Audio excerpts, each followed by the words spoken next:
Singapore's 7 years rally in private home prices, the longest upcycle since the 1980s, is about to end as a demand-supply imbalance could reverse next year, according to Morgan Stanley. Analysis of leading indicators including housing vacancies and sales shows home prices will likely decline 3% in 2024, and the downturn may persist for as many as 2 years. Analysts from Morgan Stanley wrote in a note dated November 8. They believe the real estate boom will come to an end after home prices rose more than expected in the third quarter. Singapore's property market has so far dodged the downturn seen in other major cities, prompting major curbs to cool the overheated market.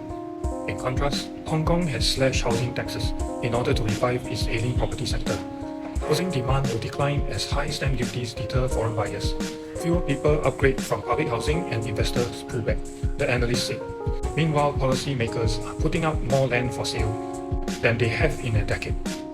Meanwhile, in other news, Singapore's private condo subsale market is doing well. There were 355 subsale transactions in the third quarter of 2023, data from the URA indicated. This was the highest quarterly figures since quarter 1 of 2013, when there were 395 transactions. Condos in the outside central region or suburbs accounted for over 60% of the subsale transaction in quarter 3, while 36% came from the rest of central region, and the core central region only accounted for 4% of the total transactions. This year, 19,050 private residential units, excluding ECs, are expected to be completed, the highest annual total since 2016. The median transacted unit price of new private homes in the OCR, excluding ECs, has increased from $1,382 per square foot in quarter 1 of 2018 to $2,080 per square foot in quarter 3 of 2023. The property market has picked up substantially in the past couple of years, which could have enticed some owners to sell their uncompleted homes. In the first 9 months of 2023, 99% of the subsales were profitable, not factoring transaction costs or taxes.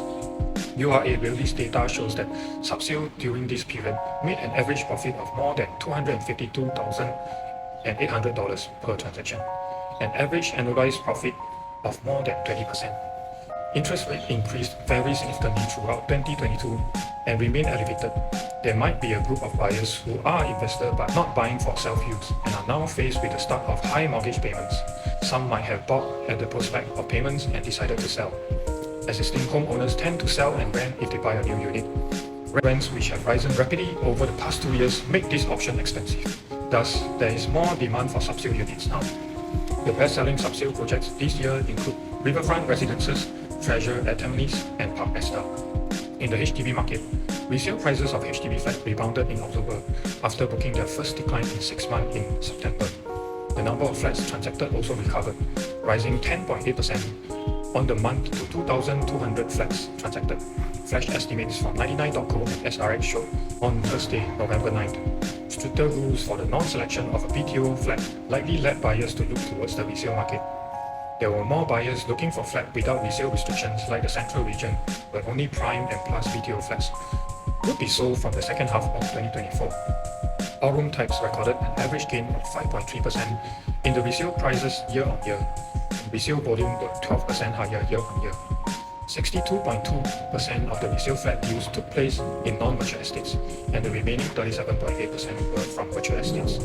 A possible reason for the stronger sales could be due to more HDB upgraders selling their flats as they took possession of their new private homes. 4-room flats made up the bulk of 47.4% of resale volumes. The most expensive HDB flat we sold was a 5-room flat in Henderson Road for $1.45 million.